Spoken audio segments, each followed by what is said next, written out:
विषय है ये बेटियां तूने किसके लिए बनाई। सेर्सिस हेनानंद फाउंडेशन ने गुरु पूर्णिमा के अवसर पर पिछली 9 जुलाई 2017 को अग्रसेन भवन रांची में एक संगोष्ठी का आयोजन कराया था, जिसका विषय था बेटों से घर हैं, बेटियों से हम हैं। पिछले अंक में आपने पढ़ा कि इस संगोष्ठी के आयोजन का उद्देश्य बताते हुए हमारे प्रथम सेर्सिस साहब श्री हेनानंद जी ने कहा था कि बुद्धिजीवी समझने वाले हमारे सेर्सिस परिवार में भी कई भाई बहन ऐसे हैं जो बेटियों की अपेक्षा बेटियों को ज़्यादा महत्व देते हैं। उनके मन से यह सब भ्रांतियाँ दूर करने और उन्हें बेटे और बेटी का महत्व समझाने के लिए ही इस संगोष्ठी का आयोजन किया गया है। संगोष्ठी में प्रोफेसर रामेश्वर मंडल जी और श्री अर्चित आनंद जी ने भी उपस्थित गुरु भाई और बहनों को समाज में बेटियों की चिंताजनक स्थिति के बारे में बताते हुए उनसे बेटे और बेटियों में फर्क न करने का आग्रह किया। उसी कड़ी में अब आगे बढ़िए कि संगोष्ठी के दूसरे वक्ताओं ने इस विषय पर क्या कहा। अपनी बातों को आगे बढ़ाते हुए सेर्सिस श्री अर्चित आनंद ने कहा कि अगर हम देवताओं की सूची निकालें तो पाएंगे कि हर महत्वपूर्ण चीज के लिए हम देवियों का आह्वान करते हैं। जैसे हमें धन चाहिए तो देवी लक्ष्मी की पूजा करते हैं, शक्ति चाहिए तो देवी दुर्गा की आराधना करते हैं, और अगर विद्या चाहिए तो देवी सरस्वती की शरण में जाते हैं। इसके बावजूद आज हम बेटियों, बहनों और माताओं की स्थिति पर चिंता प्रकट करने के लिए संगोष्ठी का आयोजन करते हैं, तो यह दुखद है। इन सब चीज़ों को हमें अपने जीवन में उतारना ही होगा, जीवन में अपनाना ही होगा। श्री अर्चित आनंद ने कहा कि आज की स्थिति के लिए कहीं ना कहीं महिलाएं भी जिम्मेवार हैं।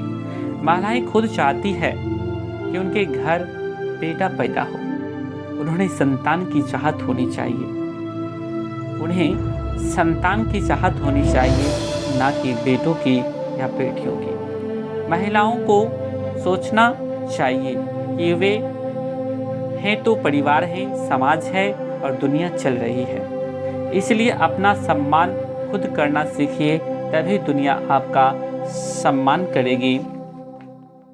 इस दौरान उन्होंने एक भावपूर्ण कविता सुनाई। लड़कियां चिड़ियां होती हैं पर पंख नहीं होते चिड़ियों के, मायके भी होते हैं, ससुराल भी होते हैं पर घर नहीं होते हैं। माँ बाप कहते हैं कि बेटियां तो पराई हैं, ससुराल वाले कहते हैं कि ये पराए घर से आई है। भगवान अब तू ही बता, ये बेटियां तूने किसके लिए बनाई है। फिर श्री आनंद शिव शिष्यों की ओर मुखातिब होते हुए खुद ही इस सवाल का जवाब दिया कि भगवान ने बेटियां हम सब के लिए बनाई हैं। संगोष्ठी की अगली वक्ता और महागुरु महादेव की संपादक अनुनीता जी उर्फ लवली जी ने उपस्थित गुरु भाई और बहनों से कहा कि हम बेटियां अपने अस्तित्व की तलाश में हैं, तभी तो यह संगोष्ठी आयोजित करनी पड़ी है। उन्होंने बेटियों की इस हालात के लिए खुद महिलाओं को जिम्मेदार ठहराते हुए कहा कि मायके की कभी हुई नहीं, ससुराल ने कभी अपनाया नहीं। महिलाएं ही आगे चलकर सास ननद बनती हैं।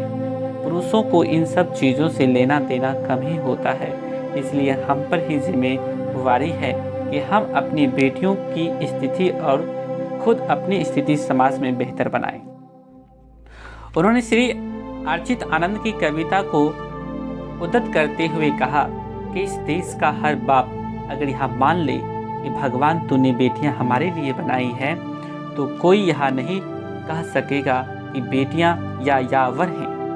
उन्होंने श्री आनंद को उनकी बेहतरीन सोच के लिए बधाई भी दी और कहा कि अगर सभी पुरुष ऐसी सोच रखे तो हम सभी महिलाएं उन्हें दिल से दुआएं देगी।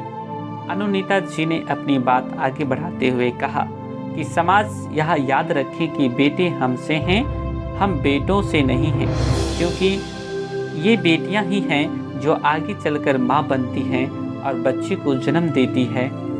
संति हम बेटियां ही आगे बढ़ाती हैं, क्योंकि बच्चे को जन्म देने की शक्ति भगवान ने सिर्फ महिलाओं को ही दी है। उन्होंने कहा कि यह बड़े दुख की बात है कि गाय को अगर बेटी हो जाए तो खुशियाँ मनाई जाती है, और हमारे घर बेटी हो तो हम थाली नहीं बजाते, लड्डू नहीं बांटते।